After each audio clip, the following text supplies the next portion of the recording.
Greetings. This is episode 8 of my sub 30 hour campaign on the 100 miler. And today we're going to be talking about the importance of crew and the logistics that give crew and yourself, the runner, some kind of guidance and markers that you need to be aware of. So, and this is critical.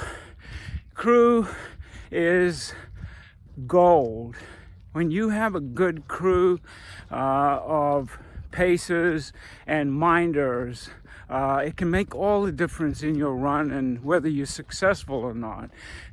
It's not just you attempting the 100. The crew is also attempting the 100, and they're very proud of that usually. So pick a good crew, make sure that they are very serious about getting you through the hard times and keep you on track, and maybe a measure of tough love as it goes.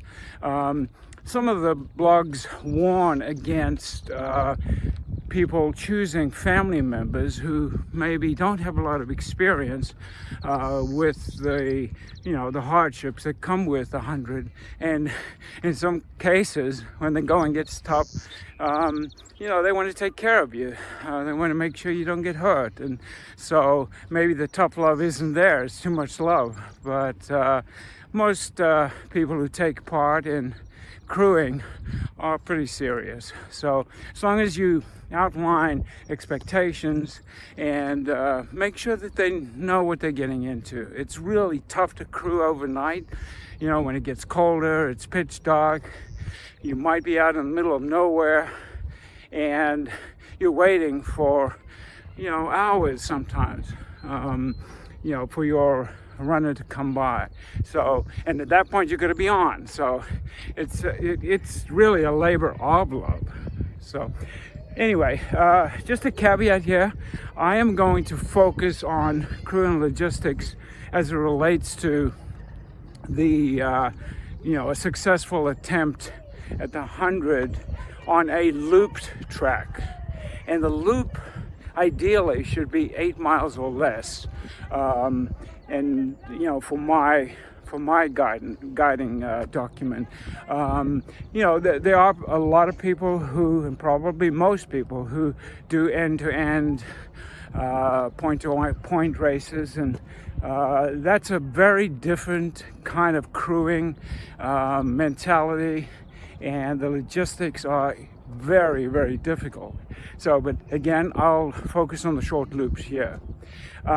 So crew, if we look at crew, determining who you get and so forth, one of the questions that comes up is, how many crew members do you need? My first attempt at the 100 that was successful, I had 3 crew members stretched across 2 runners, and that obviously, in the middle of the night, we were quite stretched, especially as people got tired and it was extremely cold.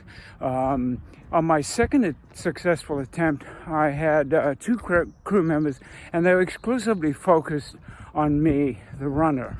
And that proved to be quite effective. So I would say, at a minimum, you need a crew of 2 for each runner, but I would actually strongly suggest 3, and the third person is there because you want to rotate out one person consistently, so that every few hours one of the 3 gets a break, and that makes a big difference. Keeps them fresh, keeps them focused, gives them variety. It's not as big a chore if you know that you have a break coming up and so forth. So just a little suggestion there. I would say 3 crew minimum. related to the crew is whether you need a pacer or not. And in my first successful attempt, I did not have a pacer, and it really cost me in those early hours in the morning when you're really at your lowest point. My second successful attempt, I had a crew member who also paced me from about 1 a.m. all the way through about 6 a.m. And that was amazing. My thoughts didn't drift. I was focused. I was inspired by the person running with me, and the time flew by, relatively speaking. So I would strongly suggest you have at least one pacer in those overnight hours, and actually I would, if you had the luxury, suggest two paces, so that you can take the pressure off your paces quite a bit. If they're running on and off for 5 hours, that's a lot. If you've got two splitting up the duties and alternating, it just makes for a much better experience for the pacers. So anyway, I do suggest two if possible. Next, let's look at the logistics. And I do a very detailed logistical map or spreadsheet for the crew and for myself that outlines, what I need, what my targets are for every 10-mile segment, all the way from mile 10 to mile 100. And so, the main categories that I use, first of all, it's pace. I set my target run pace and my target walk pace, in each 10-mile segment. In that way, I know when I'm close to my targeted pace, whether I need to pick it up a little bit or maybe back off because I'm too excited.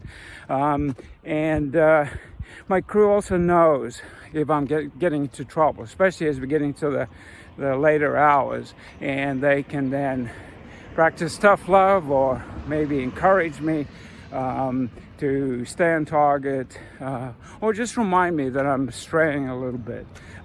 So I give arrival times for each 10-mile segment so that the crew is fully aware of when to expect me.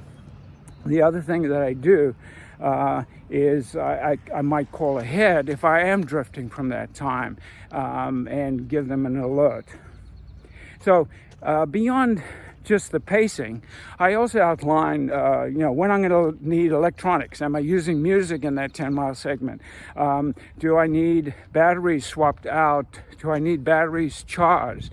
Do I need my headlamp? Am I, those kinds of logistics that can really get you in trouble, especially overnight when it's quite dark and everybody's tired, and things can happen quickly because when you come into the support station, you want exactly what you need in that moment.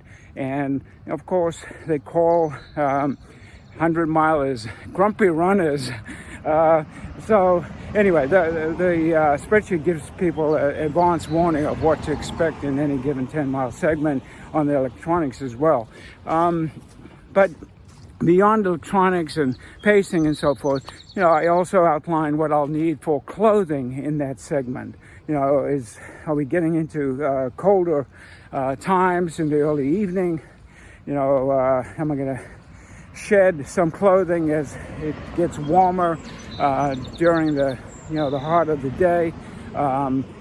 Things like that. Am I going to do a shoe change, a sock change, things like that, just so that I am focused on doing that. I mean, in my first successful attempt at the 100, I got a little bit behind on the clothing issue because I was tired. I was in 60 miles, 70 miles, and I wasn't thinking straight, and I wasn't dressed warmly enough, and my core temperature dropped too far, and by the time I realized that, it was too late. So just the clothing piece on the spreadsheet is really just to remind you to be proactive before you get into that situation. I also, on the spreadsheet, outline my medication needs as I go. And of course, I'm talking about, ibuprofen, anti-inflammatories and so forth. I tend to get sciatic nerve pain at predictable, spots in my run, usually between 10 and 15 it starts, and then I got to manage it from there on. So I try to outline when I'm going to take ibuprofen, and I also do that so that I don't get into a situation where I end up taking too many over that 30-hour period, and that's important. Your liver and your kidneys are going to go through hell. They got enough problems without having to deal with the medication. So there are a lot of logistics that you could add here. You could add in maybe the rotation of your crew members, who's on, who's off at any given segment. And, so these things are all important to give crew a sense of what to expect, and gives them time to prepare and things like that. But having said all of that, you can prepare all you want, and things deviate. And so one of the tricks that I learned is, obviously I have my phone with me on every segment, and I usually use my voice commands like Siri, or depending on which type of phone I have, to send a text, give my crew a warning. I'm going to deviate. I'm going to need X clothing. I'm going to need an insured drink. I might need, a banana that I didn't have on my spreadsheet, or I'm coming in a little later than I anticipated. Here's why. Just give them a heads up. I've got a blister or hot spot, and I'm going to have to treat it. Just be ready with Band-Aids and scissors and so forth, ointments. And in that way, you can prepare the crew, and it's not so crazy when you come in. As I said, 100 milers are grumpy runners, and in many cases, we're known for not having a lot of words. Our preference is to point to things, especially once you get to 70, 80 miles. The talking ability or the patience of the runners is, severely challenged, and you can understand why. But the crew, as long as they understand that as well, and they're forewarning, things seem to work a lot better. So anyway, that's everything for episode 8.